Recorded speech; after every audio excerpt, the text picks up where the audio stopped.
All right, let's move on, because if you're in a border town, I'd love to hear from you, because we know that you're struggling, but how bad has the struggle become? These constant restrictions, I mean, they're really having an adverse effect. Joining us now is the president of the Echuca Moama Accommodation Association, Paul Lavaz. He joins us. Hello, Paul. Hi, g'day, mate. Thank you for taking my call. Yeah, well, thanks for the email too. And of course, anyone can email nmitchell@3rw.com.au. We know the situation is bad. Has it become dire? Yes, it has, mate. Unfortunately, look, a couple of weeks ago when we were a green zone, an extension of Victoria, I guess, we were doing really well. We had our start of school holidays was nice and full, and then the announcement at 5:30 on a Thursday that we'd been declared an orange zone on the New South Wales border side effectively ended all business for Moama Accommodation, Mathara, Deniliquin, and anyone along the border on the New South Wales side, because everyone cancelled their accommodation, and unfortunately, that affects jobs, it affects businesses that are connected to ours, so it's been really tough. Yeah, well, because, I mean, we don't think about the flow-on effect, but obviously if you've got full house, then, you know, you need the milk, you need the bread, you need everything else, you know, sort of going to the supermarket, and then suddenly you don't need anything because there's no one staying there. What, on average, are the occupancy rates? Well, for the accommodation, we were looking at anywhere from 80 to 100% occupancy, and now we're probably at about 5%. Oh, so, yeah. And look, there's no money. There's no money in the bank. We've already had, obviously, lockdown effects in January. We had some short ones as well. Anytime New South Wales makes a decision, it affects us. Anytime Victoria makes a decision, it affects us on the border, because we're just piggy in the middle, basically. We can't do anything about it, and each time something happens, it affects us, and we don't do any business. And with no JobKeeper, no compensation, you know, we're standing down staff. Some of these people have no annual leave anymore. They're living hand to mouth.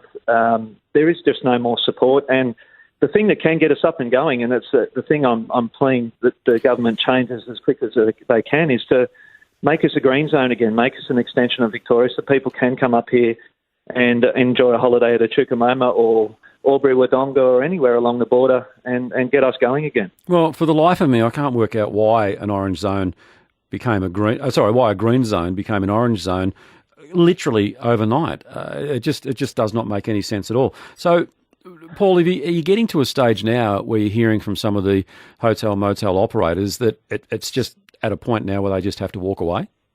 Yes, yeah, that probably is what created the call. We spoke to some yesterday, and they're at the brink. They're obviously struggling mentally. They've laid down staff that have been very good staff for them. These are decent, law-abiding Australians that have been running their businesses for many years, and they literally feel like no one cares, because they don't feel like Australians. They feel like they're Mexicans, so to speak.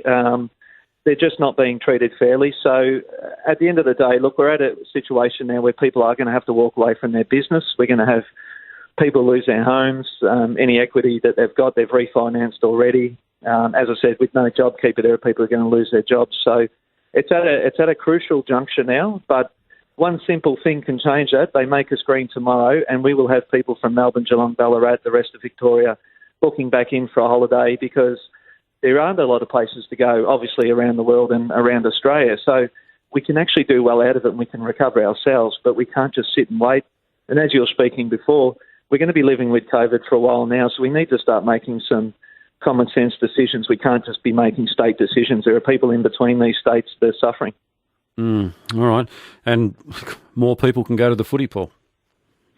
Yes, it always seems to be the second most important story after we talk about COVID, is where the footy's being played. And I love my football, but yeah, I do love my community, and I don't like seeing the people suffer. And I just wish that 7.5 hours away from Sydney, they could make a decision that helps us all out as soon as they can. Yeah. Okay, Paul, we're feeling for you. There's no doubt about that. And once those restrictions are eased and you become a green zone again, I think there'd be a lot of Victorians, a lot of Melburnians who want to actually hit the road. And, you know, you're only a few hours away, and it's such a beautiful part of the world. So let's keep our fingers crossed that sanity prevails, and hopefully the operators can see this through, and those people who are, you know, just working from day to day, basically just trying to survive, we hope their fortunes turn around sooner rather than later as well. So thanks for your time, Paul.